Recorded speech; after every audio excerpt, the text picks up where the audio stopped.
Welcome dear students. Board परीक्षा आप लोगों की नज़दीक आ चुकी है और आप लोग अपनी तैयारी में एक तरह से लीन हैं, ठीक है। लेकिन फिर भी हम आपकी तैयारी को और मजबूत करने में आपकी सहायता करेंगे, आपको पढ़ाएंगे और जो इम्पोर्टेंट प्रश्न बोर्ड की एग्जामिनेशन में पूछे जा सकते हैं उन इम्पोर्टेंट क्वेश्चंस को आप लोगों को बताएंगे। इसी कड़ी में आज की क्लास में हमारे कुछ प्रश्न हैं। कौन कौन से भाई देखिए, आप लोग भी बताइए क्या ये प्रश्न पूछे जा सकते हैं क्या। बहुत इंपॉर्टेंट प्रश्न हैं और जनरली पूछे जाते हैं, हो सकता है अब की बार ये छप जाएं। कौन कौन से प्रश्न है दूसरे चैप्टर में से। पहला प्रश्न क्या है, कलोर क्षार अभिक्रिया किसे कहते हैं। बहुत बार पूछी जा चुकी है और अब की बार भी इसको पूछ सकते हैं आप लोगों की एग्जामिनेशन में। कलोर क्षार अभिक्रिया किसे कहते हैं, पहली बात। दूसरा प्रश्न पूछ सकते हैं, कलोर क्षार अभिक्रिया के विभिन्न उत्पादों के नाम लिखिए। कलोर क्षार अभिक्रिया के विभिन्न उत्पादों के नाम लिखिए, ठीक है। ये एक दोनों मिलकर के एक प्रश्न बन सकता है और इसमें एक लाइन और ऐड हो सकती है बच्चा, वो ये ऐड हो सकती है कि कलोर क्षार अभिक्रिया का समीकरण लिखिए। और ऐड हो सकता है कि कलोर क्षार अभिक्रिया को चित्र बना करके समझाइए। तो ये प्रश्न जो है ना 1 नंबर का भी है, यह प्रश्न 2 नंबर का भी है, यह प्रश्न 3 नंबर का भी है। इसलिए इस प्रश्न का आंसर जब मैं आपको बताऊं तो कॉपी पेन लेकर के बैठ जाएं, क्योंकि यह प्रश्न जो है एग्जाम में आपके किसी ना किसी रूप में आने वाला है। अब नेक्स्ट क्वेश्चंस क्या है, इन तीनों में से एक प्रश्न जरूर पूछेंगे भाई। मैं बता रहा हूं कि आप लोगों से पूछेंगे बनाने की विधि, अभिक्रिया का समीकरण और उपयोग। किन किन का, ये तीन कोर्स में आपके इनमें से एक जरूर पूछेंगे, या तो विरंजक चूर्ण, बेकिंग सोडा और वॉशिंग सोडा, ठीक है। इनमें से भी आपका एक प्रश्न बनकर आने वाला है। तीसरा महत्वपूर्ण प्रश्न जो है वह क्या है, क्रिस्टलन जल से आप क्या समझते हैं। क्रिस्टलन जल से आप, क्रिस्टलाइन वाटर, क्रिस्टलन जल से आप क्या समझते हैं, ठीक है। उदाहरण दीजिए, यह प्रश्न भी महत्वपूर्ण है। फिर चौथा प्रश्न है, पीओपी का पूरा नाम, बनाने की विधि व उपयोग लिखिए। तो ये 1-1 नंबर के, 2-2 नंबर के और 3-3 नंबर के सभी प्रकार के प्रश्नों का समावेश आज की क्लास में है। तो इन प्रश्नों की चर्चा करें इससे पहले कुछ छोटा सा आधा 1 नंबर का प्रश्न वहाँ से बन सकता है, उस टॉपिक को मैं पूरा करता हूँ, आपको बताता हूँ। भाई देखिए क्या खास बात पूछ ले, आप लोगों से सिंपल सी बात पूछ ले कि साधारण नमक के रसायन किसे कहते हैं। कौन कौन से हैं उदाहरण दीजिए, ठीक है ना, क्योंकि बताना जरूरी है। प्रश्न तो इतना इजी है कि आप लोग जो है ना इसको जानते हैं पहले से, आंसर पता है, ठीक है ना, आंसर पता है, लेकिन आपको यह पता नहीं है कि इस आंसर का क्वेश्चन क्या है। बस इतनी सी बात है। क्वेश्चन आपको पता हो जाएगा एक बार और आपको बता देंगे कि इसी क्वेश्चन का ये आंसर है, तो आप याद करने की कोई उसमें टेंशन नहीं है। तो देखिए क्या प्रश्न है, साधारण नमक के रसायन से आप क्या समझते हैं। 1 नंबर का प्रश्न आ गया, या साधारण नमक के रसायन किसे कहते हैं। तो क्या डेफिनेशन लिखेंगे कि साधारण नमक द्वारा अनेक रासायनिक पदार्थ बनाए जा सकते हैं। यानी कि नमक, साधारण नमक जो रसोई में आप उपयोग में लेते हैं, उस रसोई के नमक का उपयोग करके कई प्रकार के और पदार्थ बनाए जा सकते हैं। उन पदार्थों को हम क्या कहते हैं, साधारण नमक के रसायन कहते हैं बच्चा। अब कौन कौन से बना सकते हो आप, सोडियम हाइड्रोक्साइड NaOH, यह बना सकते हो। NaOH यह है साधारण नमक का रसायन है। तो पूछ लेना कोई 2 रसायनों के नाम लिखिए, तो आप कहीं और कुछ लिख दो, सल्फ्यूरिक अम्ल लिख दो, HCl लिख दो, ऐसा मत कर देना बच्चा, ठीक है। क्या लिखेंगे, सोडियम हाइड्रोक्साइड NaOH। फिर लिखेंगे बेकिंग सोडा, ये आपके सिलेबस में है बेकिंग सोडा। तो बेकिंग सोडे का फॉर्मूला जो होता है, इसको खाने का सोडा भी कहते हैं, इसे मीठा सोडा भी कहते हैं, इसे स्वादिष्ट गुलगुले बनते हैं, इसे स्वादिष्ट पूड़ियाँ बनती हैं। तो खाने का सोडा या बेकिंग सोडा कहते हैं। सूत्र क्या होता है, NaHCO3। यह भी नमक से बनता है, यह भी किससे बनता है, नमक से बनता है। वॉशिंग सोडा, कपड़े धोने का सोडा जो होता है, यह भी नमक से बनता है, ठीक है। कपड़े धोने का सोडा जो होता है उसका क्या फॉर्मूला होता है, Na2CO3.10H2O, ठीक है। इसके अलावा विरंजक चूर्ण कैल्शियम से भी बनता है और सोडियम से भी बनता है। तो कैल्शियम वाला मैंने इसलिए लिखा है क्योंकि एग्जाम में आपके ये ही पूछा जाएगा। आप लिख देना विरंजक चूर्ण सोडियम हाइपोक्लोराइड या कैल्शियम हाइपोक्लोराइड। कैल्शियम हाइपोक्लोराइड जो है यह है आपके अन्य जो एग्जामिनेशन है उसमें पूछा जा सकता है। तो ये प्रथम छोटा सा प्रश्न था कि साधारण नमक के रसायनों के 2 उदाहरण दीजिए। साधारण नमक के रसायन किसे कहते हैं? समझ गए? ऐसे रासायनिक पदार्थ जिनका निर्माण अपने किचन वाले नमक से, रसोई वाले नमक से या साधारण से नमक से होता है, उनको हम क्या कहते हैं? साधारण नमक के रसायन कहते हैं। ठीक है बच्चा, चलो अब हम जो भी प्रश्न मैंने आपको बताए थे उन प्रश्नों की चर्चा कर लेते हैं। पहला महत्वपूर्ण प्रश्न है, मैंने कह दिया, ये सुपर डुपर और जिसको कहते हैं ट्रूपर या फोर पर, जो भी जितने बार भी पर है ना उतना इंपॉर्टेंट प्रश्न है ये। ठीक है ना? तो क्लोर क्षार अभिक्रिया किसे कहते हैं? देखिए प्रश्न, अब उसको एग्जाम में आ गया, क्लोर क्षार आएगा कैसे? ध्यान से सुनना, पहले पूछेंगे क्लोर क्षार अभिक्रिया किसे कहते हैं। ठीक है। दूसरा प्रश्न पूछेंगे क्लोर क्षार अभिक्रिया का समीकरण दीजिए। ठीक है। तीसरा पूछेंगे क्लोर क्षार अभिक्रिया में बने उत्पादों का नाम व उपयोग लिखिए। तो इस प्रकार ये 3 प्रश्न जुड़ करके एक प्रश्न बन जाएगा, तब तो ये प्रश्न हो जाएगा 3 नंबर का।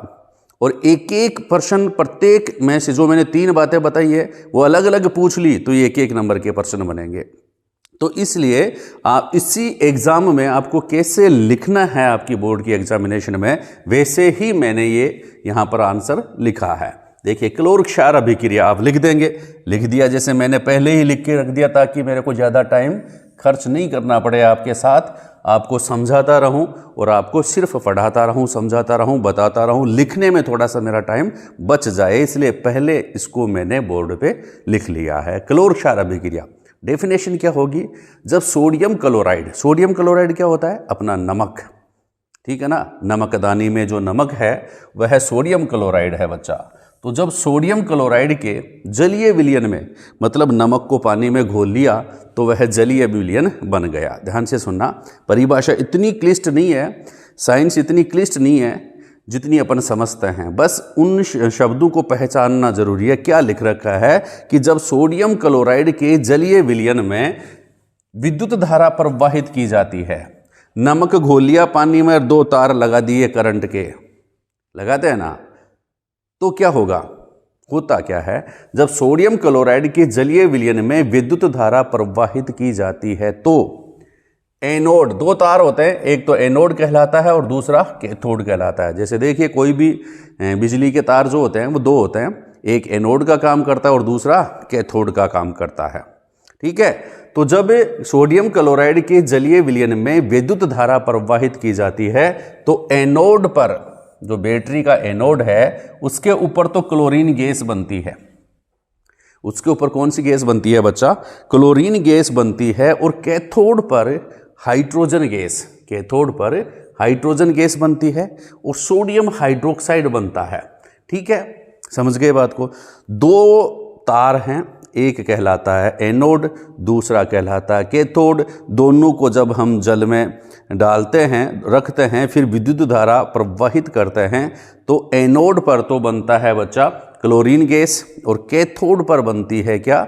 हाइड्रोजन गैस, और साथ में क्या बनता है? Sodium hydroxide. ठीक है। इस अभिक्रिया को क्लोर क्षार अभिक्रिया कहते हैं। अब पूछ ले भैया, नाम इसका क्लोर क्षार क्यों लिखा, इसका नाम HR सर क्यों नहीं लिखा? तो इसका क्लोर क्षार अभिक्रिया नाम लिखने का कारण क्या है? देखिए इसमें एक तो क्लोरीन गैस बनती है, क्लोर का मतलब हो गया क्लोरीन गैस। कौन सी गैस बनती है? क्लोर का मतलब क्लोरीन गैस बनती है। क्लोरीन गैस ऋणात्मक होती है, Cl-, इसलिए किस पर बनेगी? एनोड पर बनेगी। समझ गए बात को? और इसके साथ साथ शब्द दूसरा क्या आ रहा है? क्लोर क्षार।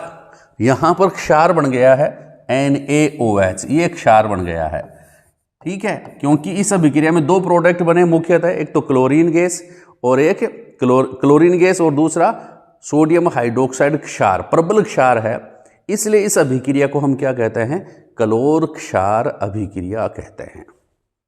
डेफिनेशन समझ में आ गई होगी, दोबारा बता देते हैं भैया, नहीं समझ में आई है तो लिख लो, वापस दोबारा से लिख लो कि जब नमक के घोल में या सोडियम क्लोराइड के जलीय विलयन में विद्युत धारा प्रवाहित की जाती है तो एनोड पर क्लोरीन गैस तथा कैथोड पर हाइड्रोजन गैस व सोडियम हाइड्रोक्साइड क्षार बनती है।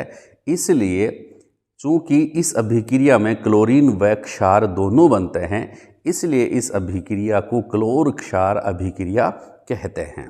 परिभाषा तो इतनी सी है। अब इसमें मैंने नीचे भी लिख दिया है, देखो, इस अभिक्रिया में Cl2 गैस यानी कि क्लोरीन गैस तथा NaOH क्षार बनने के कारण इसे हम क्लोर क्षार अभिक्रिया कहते हैं बच्चा। ठीक है। अब पहली लाइन, इसमें आप ये मत समझना मैंने तो पूरे में पूरे नंबर ले लिए, नहीं। इस इतनी जो बात मैंने बताई है इसका या तो आधा नंबर होगा या फिर ज़्यादा से ज़्यादा 1 नंबर का, इतना सा अपन ने याद किया है। अब थोड़ा सा और देख लो, नंबरों में थोड़ी सी और बढ़ोतरी हो जाएगी। यह उसका डायग्राम है, यह इसका डायग्राम है। एक पात्र है, ये देखो चारों तरफ से। इसमें इधर से तो हम नमक का घोल डालने की व्यवस्था कर रखी है भाई, इधर से नमक का घोल इसमें डालेंगे। ये ए का मतलब एनोड और सी का मतलब कैथोड है। एनोड का मतलब प्लस और कैथोड का मतलब माइनस। ये बैटरी के तार इससे जुड़े हुए हैं। इसमें पूरा नमक का घोल है और इसमें बीच नमक के घोल के पतली सी झिल्ली के द्वारा अपन ने क्या कर रखा है, पृथक कर रखा है बच्चा। ये ध्यान में रखेंगे। जैसे ही इसमें विद्युत धारा प्रवाहित की, ये देखिए एनोड पर यहाँ पर कौन सी गैस बनती है, क्लोरीन गैस, और ये कैथोड है, इसके ऊपर कौन सी गैस बन रही है, hydrogen gas. Hydrogen gas, chlorine gas. इधर यहाँ पर जो पात्र होगा उसमें कौन सा क्या बनेगा, NaOH क्षार। क्या बन जाएगा बच्चा, NaOH क्षार। तो इसका मतलब क्लोरीन गैस बन गई और NaOH क्षार बन गया, इसलिए ये अभिक्रिया क्या बन गई, क्लोर क्षार अभिक्रिया बन गई। ठीक है। सॉरी। अब आपको पूछेंगे भैया क्लोर क्षार अभिक्रिया जो है उसमें कौन कौन से प्रोडक्ट बने, उत्पाद कौन कौन से बने, तो आपके सामने है दो। तो ये एक तो क्लोरीन गैस बन गई, ठीक है भाई। दूसरा हाइड्रोजन गैस बन गई, ये भी ठीक है। तीसरा NaOH बन गया, ये भी ठीक है। मेरे को तो उत्पाद याद हो गए, तीनों के तीनों उत्पाद याद हो गए जो कि क्लोर क्षार अभिक्रिया में बनते हैं। आपको याद हुए कि नहीं हुए, यह कमेंट्स करके बताना जरूर कि कौन कौन से उत्पाद बने क्लोर क्षार अभिक्रिया में। पहला क्लोरीन, दूसरा हाइड्रोजन गैस, तीसरा NaOH। ये 3 प्रोडक्ट बन गए 3 प्रोडक्ट। अब 3 प्रोडक्ट के नाम तो आपको याद हो गए, अब इनके उपयोग भी आप याद करें।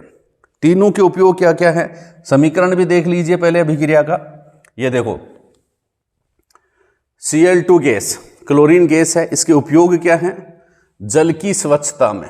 क्लोरीन गैस जो होती है ना, वह अगर पानी में प्रवाहित कर दे, पानी में घोल देते हैं इसको, तो ये पानी में उपस्थित सूक्ष्म जो जीवाणु हैं उनको मार देती है। ठीक है। और कुछ कीड़े मकोड़े हैं उनको भी ये मारती है। तो स्विमिंग पूल जो होता है ना, उसमें भी क्लोरीन गैस का उपयोग किया जाता है उसको स्वच्छ करने में। स्विमिंग पूल में कई प्रकार के नहा लेते हैं ना, काले पीले गोरे ओरे सब नहाते हैं उसमें। ठीक है। कोई 5-7 दिन से नहा के नहीं है वो भी नहा सकता है, उसके ऊपर वहाँ पर कोई मनाही नहीं होती है स्विमिंग पूल में। तो स्विमिंग पूल जो होता है ना, उसको भी स्वच्छ रखना जरूरी होता है। तो क्लोरीन गैस उसमें काम में ली जा सकती है। तो स्विमिंग पूल की स्वच्छता में भी क्लोरीन गैस का इस्तेमाल किया जाता है। फिर PVC बनाने में पॉलीविनाइल क्लोराइड, PVC पाइप आते हैं ना, फुहारे वाले पाइप वगैरह, ठीक है, उनके निर्माण में भी क्लोरीन गैस का इस्तेमाल किया जाता है।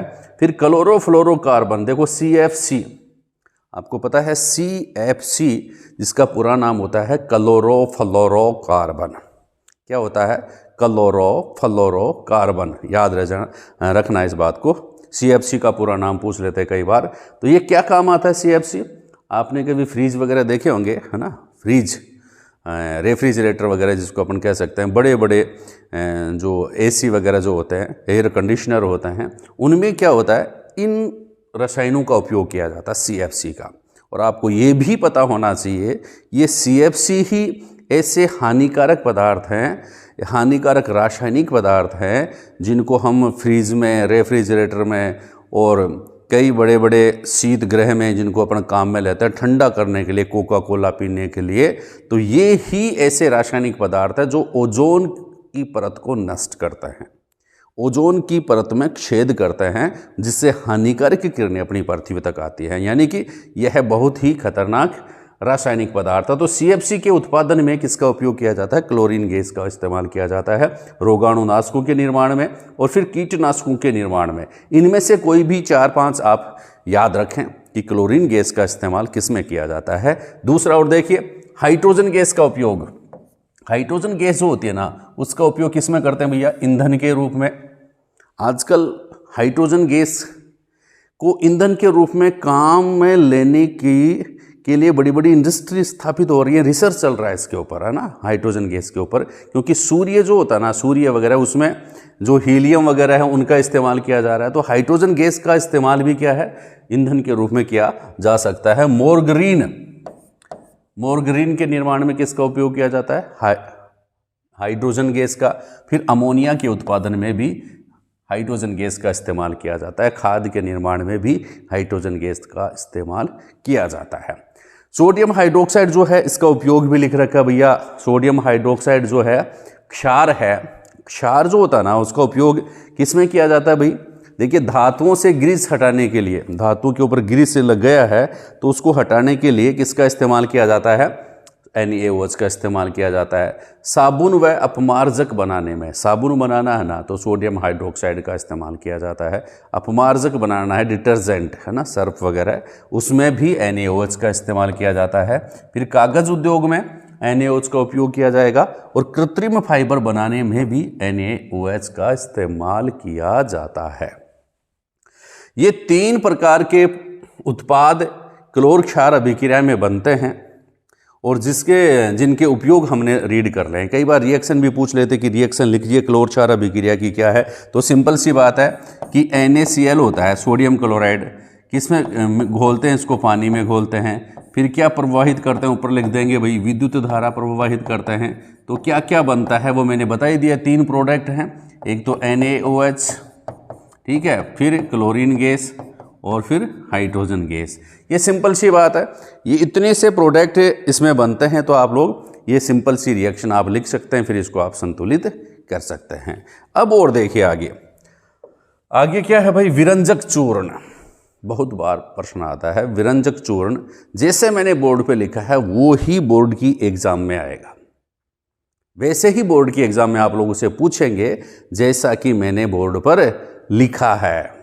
देखिए कैसे विरंजक चूर्ण लिखा हुआ आएगा, आप लोगों से पूछेंगे कि उसका रासायनिक नाम क्या होता है। तो रासायनिक नाम आप बता देना भैया, कैल्शियम हाइपोक्लोराइड, ठीक है, जिसको कैल्शियम हाइपोक्लोराइड, इतना बड़ा नाम है, नाम बड़ा नहीं है इतना, ठीक है। अगर आप इसको ध्यान से देखेंगे तो आसानी से याद हो जाएगा। कैल्शियम को याद करने के लिए कोई तपस्या नहीं करनी पड़ती है आपको, है ना। और हाइपो कैल्शियम हाइपोक्लोराइड, या आप हाइपो जिसको याद नहीं हो रहा ना, तो ऑक्सी याद कर सकता, ऑक्सी, ठीक है ना। ऑक्सीजन से ऑक्सी आधा याद करना, ऑक्सीजन तो पूरा याद भी नहीं करना है। कैल्शियम आपको याद ही रहता है, ऑक्सी और लगाना है, क्लोराइड आपको याद ही रहता है। तो याद करने के लिए तो कोई खास बात नहीं है, बस ध्यान में रखना है कि विरंजक चूर्ण का रासायनिक नाम क्या होता है, कैल्शियम ऑक्सी क्लोराइड। ध्यान में रख लिया, ध्यान में ऐसे नहीं रहता एक बार देख लिया हाँ भाई ध्यान में रह गया, नहीं, आप बार बार देखेंगे, इसको बताएंगे किसी को, किसी से आप कहेंगे कि मेरे को पूछिए आप, मैं बताऊंगा सारे प्रश्न, ठीक है, बता देंगे ना उसको, तब बोर्ड के एग्जाम में आप लिख देंगे, ये पक्की बात है। तो कैल्शियम हाइपो या कैल्शियम ऑक्सी क्लोराइड इसका रासायनिक नाम है। दूसरा पूछेंगे आपसे कि विरंजक चूर्ण का रासायनिक सूत्र लिखिए, तो आप बताएंगे CaOCl2, CaOCl2, ठीक है ना। कैल्शियम, ये कैल्शियम हो गया, O ऑक्सी हो गया, क्लोराइड Cl2 क्लोराइड हो गया। तो CaOCl2 ये क्या है, कैल्शियम ऑक्सी क्लोराइड या विरंजक चूर्ण का रासायनिक सूत्र है। अब तीसरी बात आप लोगों से बोर्ड के एग्जामिनेशन में पूछेंगे कि विरंजक चूर्ण बनाने की विधि लिखिए। विधि लिखना भी है, और फिर चौथी बात पूछेंगे कि समीकरण दीजिए। तो समीकरण भी देना है। तो देखिए क्या है, बनाने की विधि किसके, विरंजक चूर्ण की। बहुत ही बढ़िया विधि है और आप बोलेंगे ना शानदार तो ये याद जरूर होगा। क्या, जब शुष्क भुजे हुए चूने पर, जब शुष्क भुजे हुए चूने पर, जब शुष्क भुजे हुए चूने पर, जब शुष्क भुजे हुए चूने पर, जब शुष्क भुजे हुए चूने पर क्या होता है, जब शुष्क भुजे हुए चूने पर क्लोरीन गैस प्रवाहित की जाती है। जब शुष्क भुजे हुए चूने पर क्लोरीन गैस प्रवाहित की जाती है तो विरंजक चूर्ण बन जाता है। तो क्या बन जाता है बच्चा, विरंजक चूर्ण बन जाता है। जब शुष्क भुजे हुए चूने पर क्लोरीन गैस प्रवाहित की जाती है तो विरंजक चूर्ण बन जाती है। ये देख लीजिए, जब शुष्क भुजे हुए चूने पर क्लोरीन गैस प्रवाहित की जाती है तो विरंजक चूर्ण बन जाता है। बन गया भैया चूर्ण, ठीक है। विरंजक चूर्ण, देखो विरंजक, विरंजक का मतलब होता है ब्लीचिंग पाउडर, भी इसको कहते हैं। ब्लीच करते हैं ना, महिलाएं बहुत ज़्यादा ब्लीच करती हैं और ब्लीच में क्या होता है, ये पाउडर मिला हुआ रहता है। जितना पाउडर मिलाएंगे उतने ज़्यादा वो आपके रंग को उड़ाएगा, ठीक है ना। तो विरंजक, रंग को उड़ाने वाला पदार्थ। विरंजक का मतलब रंग को उड़ाने वाला पदार्थ, जिसको इंग्लिश में क्या कहते हैं, ब्लीचिंग पाउडर भी कहते हैं। तो ब्लीचिंग पाउडर कैसे बनता है, भुजा हुआ चूना, चूना लेते हैं और उस भुजे हुए चूने में क्लोरीन गैस छोड़ दो, बस वो पाउडर बन गया ब्लीचिंग पाउडर, ब्लीच बन गई। और चाहे उसके रुपये ले लो आप कितने ही, ठीक है। तो जब शुष्क भुजे हुए चूने पर क्लोरीन गैस प्रवाहित की जाती है तो विरंजक चूर्ण बन जाता है। समीकरण लिखिए, आगे आपसे पूछेंगे। तो समीकरण क्या होता है, शुष्क भुजा हुआ चूना, चूना जो आप जर्दे में लगाते हैं ना वही चूना आता है और कोई स्पेशल चूना नहीं आता। आप सोचो कहीं बहुत ब्यूटीफुल चूना होता है, नहीं, वही चूना जो अपन सफ़ेदी करते हैं वही चूना है, लेकिन बिल्कुल शुष्क है, सूखा हुआ है, ठीक है। और इसको बिल्कुल शुष्क करने के लिए इसमें कुछ और दाने दाने मिला दिए जाते हैं। वो क्या करते हैं, नमी को सोख लेते हैं, ठीक है, इसलिए इसको शुष्क रखते हैं। इसमें कौन सी गैस प्रवाहित करते हैं, क्लोरीन गैस। कौन सी गैस, क्लोरीन गैस प्रवाहित करते हैं। CaOH whole twice plus Cl2 is equal to CaOCl2 plus H2O, ठीक है। तो यह है CaOCl2 जो बना वह क्या बन गया बच्चा, विरंजक चूर्ण बन गया है, ठीक है।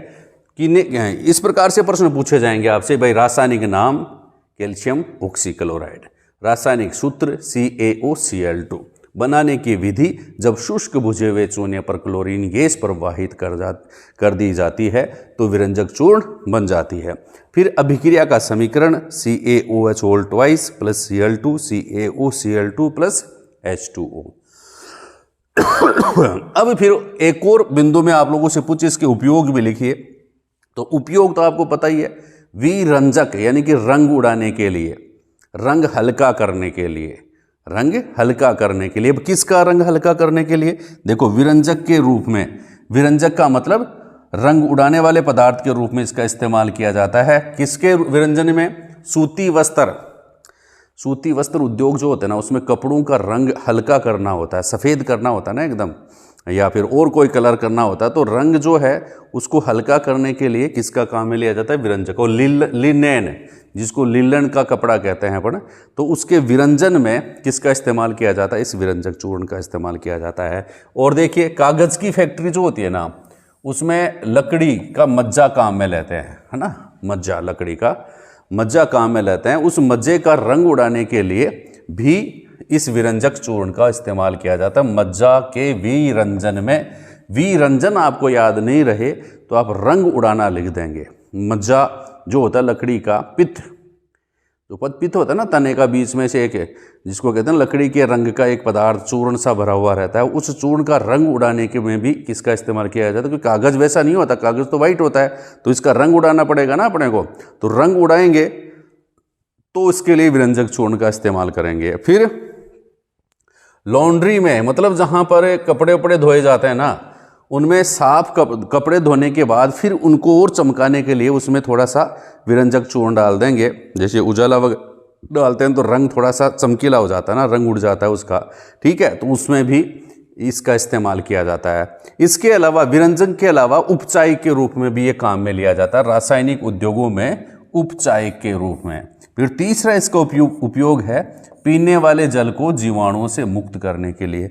मतलब पीने वाले पानी में भी विरंजक चूर्ण थोड़ा सा डाल दें तो उसमें जो बैक्टीरिया वगैरह होते हैं वह क्या हो जाता है, डिस्ट्रॉय हो जाते हैं। तो बच्चा ये थे विरंजक चूर्ण का रासायनिक नाम, रासायनिक सूत्र, बनाने की विधि, अभिक्रिया का समीकरण और इनके उपयोग। 5 पॉइंट आपको भी याद होने चाहिए। याद हो गए हैं तो कमेंट से ज़रूर कर देना भैया। नेक्स्ट और देखिए, बेकिंग सोडा। बेकिंग सोडा मतलब बेकिंग सोडा, बैंकिंग वाला सोडा नहीं, बैंक में काम में लेने वाला सोडा, ऐसे मत कह देना, कहीं लिख देते हैं स्टूडेंट, है ना। बैंकिंग सोडा आ गया तो क्या लिखेंगे, ऐसा सोडा जो बैंक में काम में लिया जाता है उसे बैंकिंग सोडा कहते हैं। गलत बात। बेकिंग सोडा जो होता है उसको हम क्या कहते हैं बच्चा, खाने का सोडा। ठीक है, जैसे कई बार घर में आपकी मम्मी खाना बनाती है ना, तो उसमें जो भी पूड़ी या गुलगुले या जो भी शक्करपारे वगैरह बनाती हैं तो वो क्या इतने टाइट नहीं बनते हैं वो, है ना, बिल्कुल सरल, बिल्कुल जिसको अपन कह सकते हैं कि फोसरे टाइप के बनते हैं ना, एकदम मुलायम स्पंजी वो बन जाते हैं। तो उसमें क्या मिलाते हैं भैया, खाने का सोडा मिलाते हैं। क्या मिला देते हैं, खाने का सोडा या मीठा सोडा। ठीक है, उसी को क्या कहते हैं, बेकिंग सोडा कहते हैं। तो इसलिए मैंने पहले लाइन लिख दी है, इसे खाने का सोडा या मीठा सोडा भी कहते हैं। अब एग्जाम में आप लोगों से पूछेंगे वही बात, कौन सी, रासायनिक नाम। तो खाने का सोडा का रासायनिक नाम होता है सोडियम हाइड्रोजन कार्बोनेट, या हाइड्रोजन जिसको याद नहीं रहे वो अपनी बाई जी को याद रखे, खाना वही बनाती है। तो sodium by carbonate, sodium by carbonate. ठीक है, सोडियम बाई कार्बोनेट जो होता है वह बेकिंग सोडे का रासायनिक नाम है। फिर रासायनिक सूत्र क्या होता है, sodium hydrogen carbonate NaHCO3, NaHCO3, NaHCO3, NaHCO3 याद रख लेंगे भैया। ठीक है, तीसरी बात क्या है, बनाने की विधि, कैसे बनाते हैं, वो ही खाने का सोडा बनाने का नमक से बना रहे हैं भैया। इसको किससे बना रहे हैं, नमक को। नमक को पानी में घोल दो, उसमें कार्बन डाइऑक्साइड व अमोनिया गैस छोड़ दो, समझ गए। नमक को पानी में घोल दो, उसमें कार्बन डाइऑक्साइड व अमोनिया छोड़ दो, क्या बन जाएगा बच्चा, खाने का सोडा बन जाएगा। समझ गए ना बात को। नमक को पानी में घोल दो, उसमें कार्बन डाइऑक्साइड व अमोनिया छोड़ दो, बन जाएगा क्या, खाने का सोडा बन जाएगा। तो क्या लिखेंगे, जब नमक के जलीय विलयन में CO2 व NH3 गैस प्रवाहित की जाती है तो बेकिंग सोडा बनता है। देखिए, अभिक्रिया का समीकरण NaCl, ये तो नमक हो गया अपना, H2O पानी हो गया, मतलब नमक को पानी में घोल दो, फिर CO2 कार्बन डाइऑक्साइड गैस और NH3। मैंने क्या कहा था कि नमक को पानी में घोल दो, उसमें कार्बन डाइऑक्साइड व अमोनिया छोड़ दो, क्या बन जाएगा, खाने का सोडा बन जाएगा, बेकिंग सोडा बन जाएगा। NaHCO3 ये बन गया खाने का सोडा, और साथ में अपना धर्म भाई लेके आएगा NH4Cl, अमोनियम क्लोराइड भी बन जाएगा। बात समझ में आ गई हो तो अब हम चलते हैं बच्चा इसके उपयोग के बारे में। उपयोग क्या है कि उपयोग तो आप बता देंगे भैया, ये स्वादिष्ट पकोड़े वगैरह बनाने में काम में लिया जाता है ना, गुलगुले बनाने में काम में लिया जाता है, शक्करपारे बनाने में काम में लिया जाता है। अरे सिर्फ खाने पे ही ध्यान मत देना, और भी इसके उपयोग हैं, चर्चा करेंगे, लेकिन छोटा सा पर्सन बीच में बताएंगे आप लोगों को। कौन सा छोटा सा पर्सन, कि यदि खाने में बेकिंग पाउडर मिला हो, खाने का सोडा मिला हो, तो क्या होगा, तो खाना पकाते समय किस प्रकार की अभिक्रिया होती है। तो देखिए, आपने खाने का सोडा उसमें मिला दिया है, तो जैसे ही उसको गर्म करेंगे तो सोडियम कार्बोनेट बनेगा Na2CO3, इसके साथ पानी बनेगा H2O, और एक गैस बनेगी भैया CO2 gas, carbon dioxide gas. ठीक है, गैस बन रही है। अब जब किसी भी पदार्थ में गैस बनती है ना, तो वह निकलती जरूर है। जिस प्रोडक्ट में भी गैस बनी वह निकलेगी जरूर।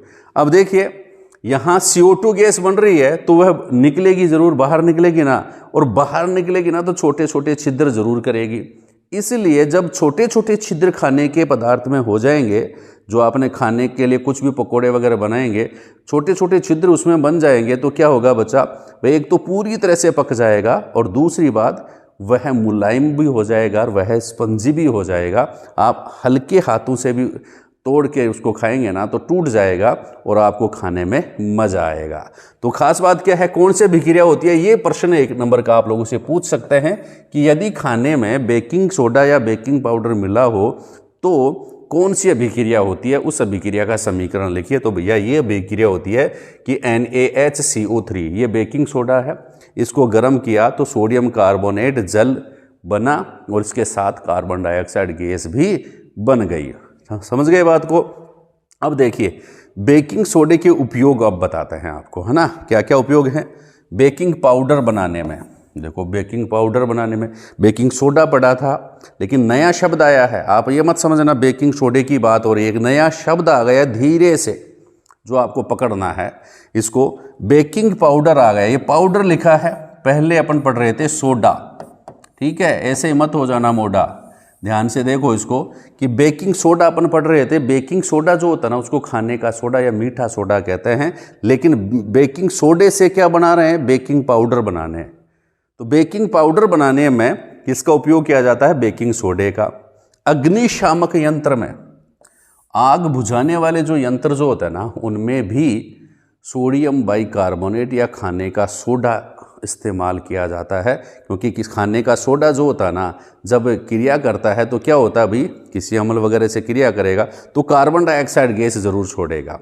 कौन सी गैस छोड़ेगा, खाने का सोडा कार्बन डाइऑक्साइड गैस छोड़ेगा। और आपको पता है कि कार्बन डाइऑक्साइड गैस जो होती है ना वो आग बुझाती है, इसलिए अग्निशामक यंत्र जो होता है ना उसमें कौन सा पदार्थ इस्तेमाल किया जाता है, बेकिंग सोडा या खाने का सोडा इस्तेमाल किया जाता है। फिर एंटासिड के रूप में, एंटासिड किसे कहेंगे, ऐसे रासायनिक पदार्थ जो अपने पेट की जलन या एसिडिटी को दूर करते हैं उन्हें एंटासिड कहते हैं। तो खाने का सोडा जो होता है ना एंटासिड के रूप में भी काम में लिया जाता है कि ये अपने पेट की एसिडिटी को भी दूर करता है, क्योंकि यह एक दुर्बल क्षार होता है। अब बहुत बढ़िया प्रश्न एक और बताएंगे, फिर आगे की क्लास आपको कल पढ़ाएंगे। देखिए बहुत बढ़िया प्रश्न है 2, और ये प्रश्न जो है ना ज़्यादातर स्टूडेंट गलत करके आते हैं या छोड़ करके आते हैं। आप मत छोड़ करके आना, याद हो जाए तो कमेंट से कर देना भैया। देखिए बेकिंग पाउडर किसका मिश्रण होता है, मैंने कहा था ना कि बेकिंग सोडे का इस्तेमाल बेकिंग पाउडर बनाने में किया जाता है। 1 नंबर का प्रश्न पूछ लिया है सर ने आप लोगों से, क्या बोर्ड के एग्जाम में आ गया है कि बेकिंग पाउडर किसका मिश्रण होता है, आपको बताना है। तो आपको आंसर होगा बेकिंग पाउडर बेकिंग सोडा व टार्टरिक अम्ल का मिश्रण होता है। समझे, अरे खाने का सोडा ले आया, टार्टरिक अम्ल किस में पाया जाता है, इमली पड़ी टाट पे, इमली पड़ी टाट पे रिक रिक करता हुआ जाएगा। तो टार्टरिक अम्ल किस में पाया जाता है, इमली में। तो इमली का टार्टरिक अम्ल और खाने का सोडा अगर मिला दें तो हम क्या बना देते हैं, बेकिंग पाउडर बना देते हैं। क्या बन जाता है बच्चा, बेकिंग पाउडर। मतलब बेकिंग पाउडर किसका मिश्रण होता है, टार्टरिक अम्ल का, दुर्बल अम्ल होता है ना टार्टरिक अम्ल का, और बेकिंग सोडे का। ये बात आप ध्यान में रखना, 1 नंबर का प्रश्न बनता है। अब देखो आपके सुबह सुबह एक आवाज़ आती है, ब्रेड वाला ब्रेड वाला ब्रेड वाला। आपने ब्रेड देखी होगी ना, वो क्या होती है, स्पंजी होती है, फूली हुई होती है, बहुत सारे सूक्ष्म छिद्र होते हैं उसमें। ऐसे ही तो होते हैं ना ब्रेड। केक लेके आते हैं, केक भी क्या होती है, फूली हुई रहती है, उभरी हुई रहती है, काफ़ी सारे उसमें छिद्र होते हैं, आसानी से आप उंगली से तोड़ेंगे टूट जाएगी। तो ऐसा क्यों होता है, ये प्रश्न बन रहा है आप लोगों के सामने, क्योंकि आप पढ़ रहे हैं साइंस, तो आपको जानना जरूरी है। प्रश्न क्या है, पाव रोटी या ब्रेड एवं केक मुलायम व स्पंजी क्यों होता है, ठीक है, यह है प्रश्न, देख लीजिए, फिर आगे हम आपको कल पढ़ाएंगे। देखिए क्या है आंसर, एकदम बढ़िया शब्दों में आंसर देना है, एकदम कोई ज़्यादा टफ सब्जेक्ट है या जिसको कहते हैं क्लिष्ट शब्द जो है ना इसमें शामिल नहीं करेंगे। देखिए क्या है, जब पाव रोटी या केक बनाया जाता है, जब पाव रोटी या केक बनाया जाता है तो इनमें बेकिंग पाउडर मिलाया जाता है। तो उनमें बेकिंग पाउडर मिलाया जाता है। जब पाव, रोटी या केक बनाया जाता है तो उनमें बेकिंग पाउडर मिलाया जाता है। और जब इनको गर्म किया जाता है, जब इनको गर्म किया जाता है तो बेकिंग पाउडर द्वारा CO2 गैस बनाया जाता है। कौन सी गैस बनाई जाती है? CO2 gas. बेकिंग पाउडर मिला दिया तो CO2 गैस बन जाती है। यह CO2 गैस पाव, रोटी या केक में उपस्थित खमीर को फुला देती है। यह CO2 गैस जो होती है ना, पाव, रोटी या जिसको कहते हैं ब्रेड या केक में खमीर जो रहता है उसको फुला देती है और खुद इनमें से छोटे छोटे छिद्रों से होकर के निकलती रहती है। इसलिए पाव, रोटी या ब्रेड मुलायम व स्पंजी होते हैं। बात समझ में आ गई कि नहीं समझ में आई? थोड़ा सा दोबारा बता देता हूँ कि जब पाव, रोटी बनाते हैं ना, ब्रेड बनाते हैं ये लोग, तो जो भी आटा वगैरह तैयार करते हैं उनमें क्या मिला देते हैं? बेकिंग पाउडर मिला देते हैं। ठीक है, फिर उसको सेकेंगे तो सही, कुछ गर्म करते हैं। जैसे ही गर्म करेंगे तो बेकिंग पाउडर से कार्बन डाइऑक्साइड गैस बनेगी। यह कार्बन डाइऑक्साइड गैस क्या करेगी भैया? जो बेकिंग पाउडर, जो ब्रेड बनाते समय उसमें एक खमीर भी मिलाते हैं, ईस्ट या खमीर, ठीक है, वो उनकी क्रिया होती है और कार्बन डाइऑक्साइड क्या करती है? उसको फुला देती है और खुद भी छिद्रों के माध्यम से बाहर निकलती है। तो छिद्र छिद्र हो जाएंगे ब्रेड में और वह मुलायम व स्पंजी हो जाएगी। यह सिंपल सा आंसर था। क्लास अच्छी लगी तो आप चैनल को सब्सक्राइब तो कर लिया होगा, लेकिन जिसने नहीं किया वो कर लें और शेयर कर दें भैया। जितने आपके फ्रेंड सर्किल है उनमें वहाँ तक ये क्लास को भेज दें और आप पढ़ते रहें, आगे बढ़ते रहें। थैंक यू, धन्यवाद।